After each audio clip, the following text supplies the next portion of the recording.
Karnataka prime ಟೈಮ್ಗೆ ಮತ್ತೊಮ್ಮೆ ಸ್ವಾಗತ. ನಾನು ಶ್ರೀಪಾದ್ ಪಾಟೀಲ್. ಸುದ್ದಿಗಳನ್ನ ಗಮನಿಸ್ತಾ ಹೋಗೋಣ. ರಾಜ್ಯ ರಾಜಕಾರಣದಲ್ಲಿ ಕೇರಳದ ಬಿರುಗಾಳಿ ಬೀಸಿದೆ. ಅಕ್ರಮವಾಗಿ ವಾಸಿಸ್ತಾ ಇದ್ದಂತಹ ಬಹುತೇಕ ಮುಸ್ಲಿಮರು ಸ್ವಲ್ಪ ಬೇರೆ ಸಮುದಾಯದ ಕುಟುಂಬಗಳಿಗೆ ಮನೆ ಭಾಗ್ಯ ಸಿಗ್ತಾ ಇದೆ. ಇದರ ವಿರುದ್ಧ ಜನರು ಕಿಡಿಕಾರ್ತಾ ಇದ್ದಾರೆ.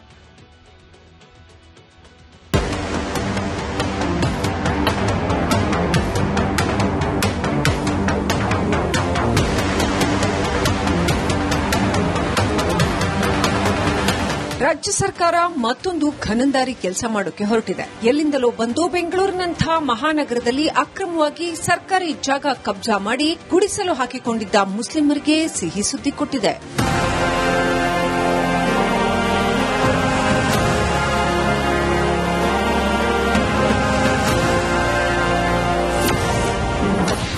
ಸರ್ಕಾರಿ ಜಾಗ ಕಬ್ಜಾ ಮಾಡಿದ ಲೂಟಿಕೋರರು ಜಾಗದ ಜೊತೆ ಮನೆ ಕೊಡ್ತಾರಂತೆ ಕೈ ನಾಯಕರು.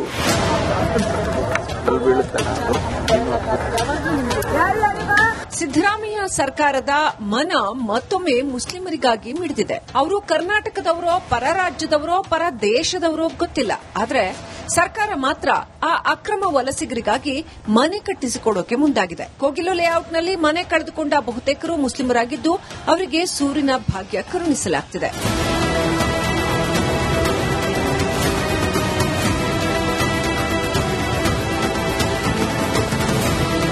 ಕೋಗಿಲು ಬಡಾವಣೆಯಲ್ಲಿ ಸೂರು ಕಳೆದುಕೊಂಡ ಅರ್ಹರಿಗೆ ಬೈಯಪ್ಪನಹಳ್ಳಿಯಲ್ಲಿ ಪರ್ಯಾಯ ಮನೆ ಹಂಚಿಕೆ ಮಾಡಲಾಗುವುದು. ಒಂದೊಂದು ಮನೆಯನ್ನು 11,20,000 ಮೌಲ್ಯದಲ್ಲಿ ನಿರ್ಮಿಸಿಕೊಡಲು ಸೂಚಿಸಲಾಗಿದೆ.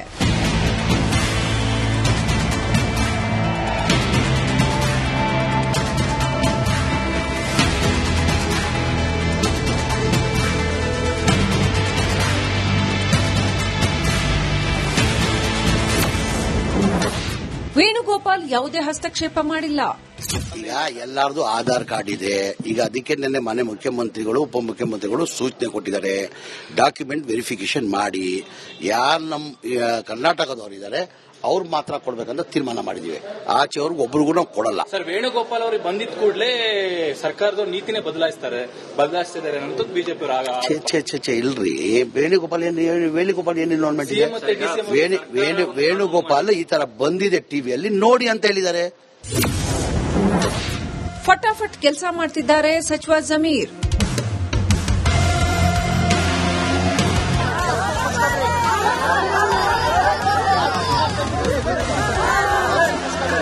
ಎರಡು ದಿನ ವೆರಿಫೈ ಮಾಡ್ತಾರೆ. ಜನವರಿ 1ರಂದು ಹೊಸ ವರ್ಷ ಪ್ರಾರಂಭದ ದಿನ ವಾಸಕ್ಕೆ ಮನೆ ಒದಗಿಸಿಕೊಡುವ ಜವಾಬ್ದಾರಿಯನ್ನ ವಸತಿ ಸಚಿವ ಜಮೀರ್ಗೆ ವಹಿಸಲಾಗಿದೆ. ಅಕ್ರಮವಾಗಿ ಮನೆ ಕಟ್ಟಿಕೊಂಡು ವಾಸ ಮಾಡುತ್ತಿದ್ದರೂ ಅವರಿಗೆ ಮನೆ ಕಟ್ಟಿಸಿಕೊಡೋದು ಎಷ್ಟು ಸರಿ ಅಂತ ಜನ ಪ್ರಶ್ನೆ ಮಾಡ್ತಾ ಇದ್ದಾರೆ. Bureau report, republic Kannada.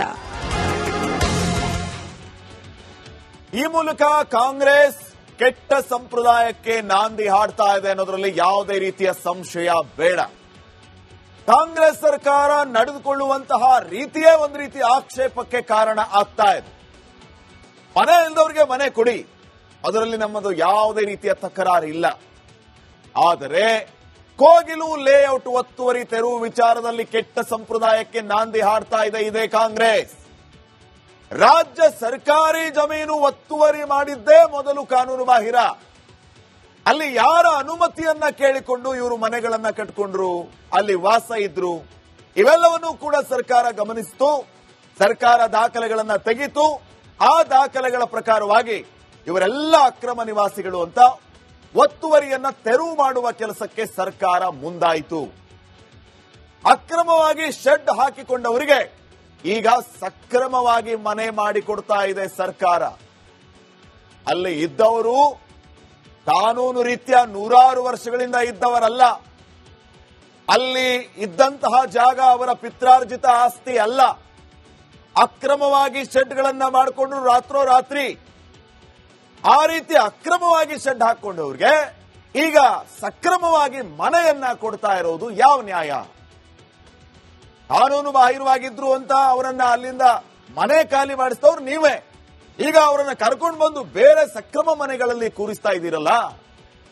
ಮನೆ ಕಳ್ಕೊಂಡವರು ಪ್ರಶ್ನೆ ಮಾಡಬಾರ್ದಾ?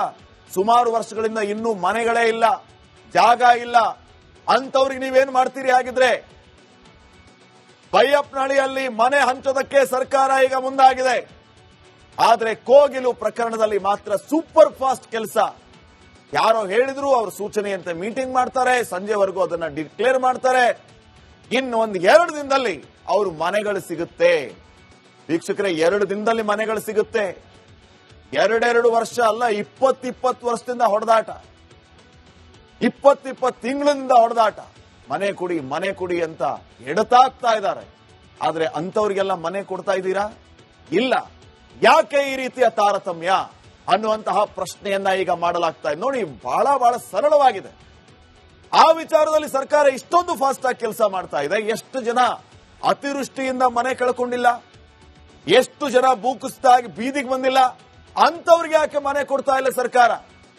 ಮುಸ್ಲಿಮರಿಗಾಗಿ ಮಾತ್ರ ರಾಜ್ಯ ಸರ್ಕಾರ ಫಟಾಫಟ್ ಕೆಲಸ ಮಾಡ್ತಾ ಇದೆಯಾ?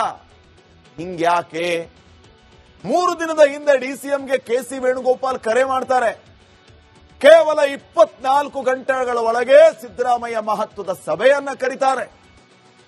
ಕೇವಲ 48 ಗಂಟೆಯೊಳಗೆ ಬದಲಿ ಸ್ಥಳ ಗುರುತು ಮಾಡುತ್ತೆ ಸರ್ಕಾರ.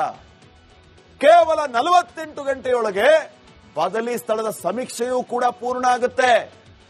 48 ಗಂಟೆಯೊಳಗೆ ಒತ್ತುವರಿದಾರರಿಗೆ ಫ್ಲಾಟ್ ಘೋಷಣೆ ಆಗುತ್ತೆ.